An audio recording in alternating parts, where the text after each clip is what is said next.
So I just drove Uber passengers for really the first time in years after initially doing it in October of 2015. And since, years, thousands of trips and different marketplaces as well.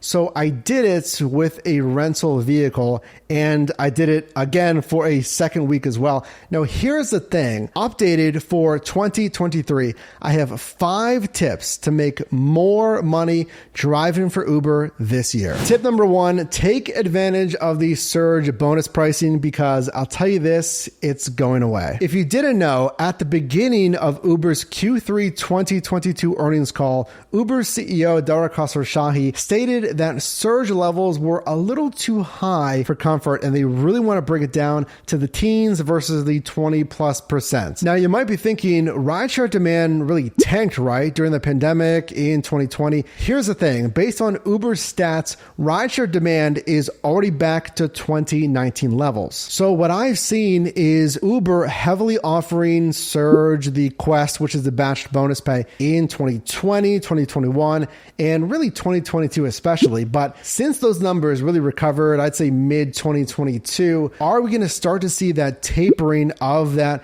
per ride bonus, which is the Surge, and the batch bonuses, which are the Quests? Now, if we do, I don't think we're going to see that tapering in Q1 of 2023 and Q2. Maybe in Q3 especially is really going to be the quarter we're going to have to watch closely. So in the meantime, take advantage of that bonus pay. Tip number 2, something that was really prevalent in that entire week's worth of driving, and it was also prevalent in that second week's worth of driving, and I had a couple of weeks in between to really kind of get a good measurement of it, is tips are a lot less frequent than food delivery. So I've done food delivery. I've done DoorDash, Uber Eats, Postmates when that was around. I did Amazon restaurants when that was around, Grubhub, and I've always had a lot higher tips from customers, like 70%, at least 80%, honestly, 85+% of my customers left me a tip. And when I drove Uber those weeks here in Pittsburgh, I was averaging like 30% of my passengers actually leave me a tip. Here's the thing with tips. Don't do, I guess, the best practices or the things that we were doing back in 2015, 2016. I do not want you to overdo it with customer service, with amenities, with no more candy, folks. No more rate me 5-star signs on the headrest. I'm not a fan of it. You can do what you like. Comment down below actually what you think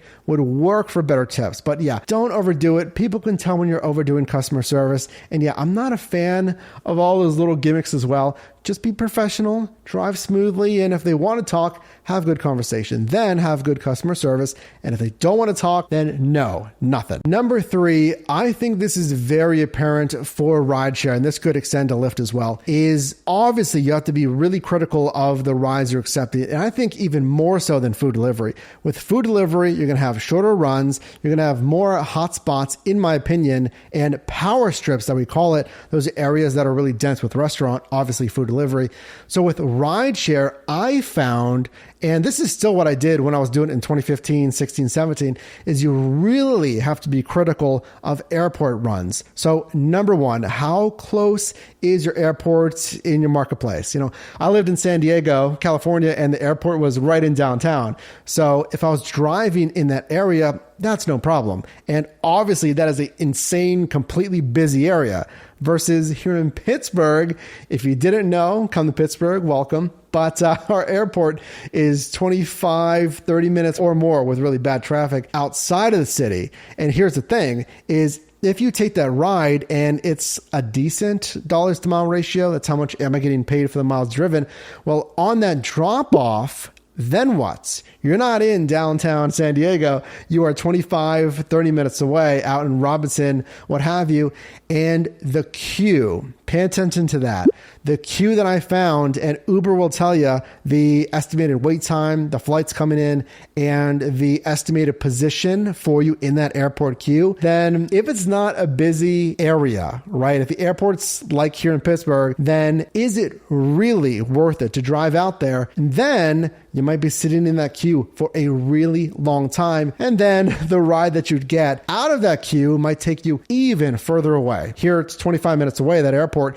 I might get pulled 25 minutes, even more westward, completely away from the city center here in Pittsburgh. So number 4, let me ask you, what vehicle are you going to use to drive for Uber? So is it, what, is it a personal vehicle or is it a rental vehicle? Now, why would you need a rental vehicle, right? So a one-car household, someone else is using the vehicle, you want a vehicle to use for rideshare, for Uber.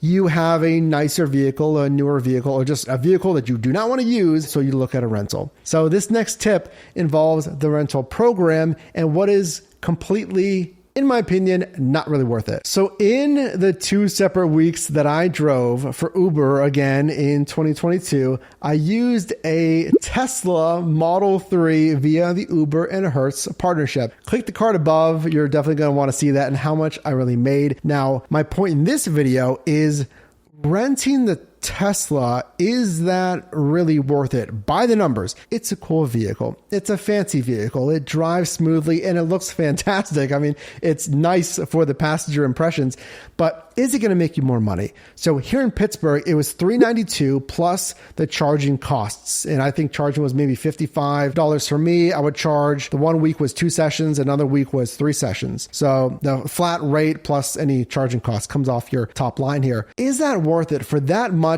per week, $392 plus charging, versus if you just need a vehicle, you can rent one for really half the cost or at least a lot less than that Tesla. Because yeah, Uber gives you an extra $1 per trip using an EV, and that's any EV. It doesn't have to be a Tesla, not a hybrid, but an EV to my understanding. But does that really offset the cost? Because we already talked about you might not get as much tips as you'd really want, and then that higher weekly cost. Before we get into number 5, just want to let you know, we have a resource that I think is really going to help you out. It's a spreadsheet for Excel, or if you're on a Mac, to help you document your numbers. This is very important, number 1, to make sense of your side hustle if you're really making money, frankly. And this doesn't have to be rideshare, anything, food delivery, grocery, parcel, whatever. So on your drivermike.com/resources, it's a one-time investment, which is great. You don't got to spend something every single month here. And it's going to provide you with that documentation also for tax purposes. Check it out. So tip number 5, something that is 100% still the case in 2023, and it's the same thing as when I did this in 2015, 16, etc. All the thousands of trips, and it is the same thing for the different marketplaces as well. Because I did rideshare in San Diego and here in Pittsburgh, and I've talked to hundreds, if not thousands, of drivers just like you.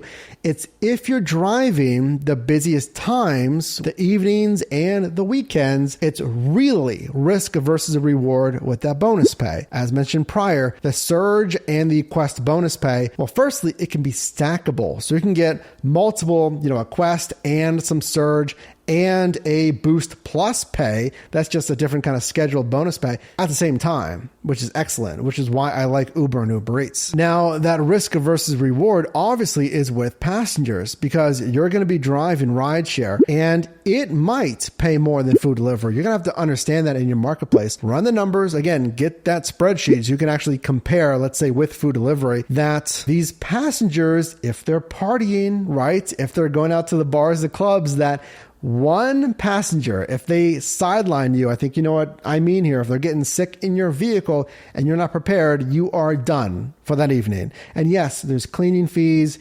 You're going to get reimbursed for stuff, but it is going to be a huge pain getting that thing professionally detailed and sanitized. You can't do that thing yourself, and you're going to be out at least, that evening, and probably honestly into the next day as well. In my opinion, these 5 tips are certainly going to help you make more money driving for Uber in 2023, but I want to hear your thoughts as well. Are you still getting the Surge? Are you still getting the Quests?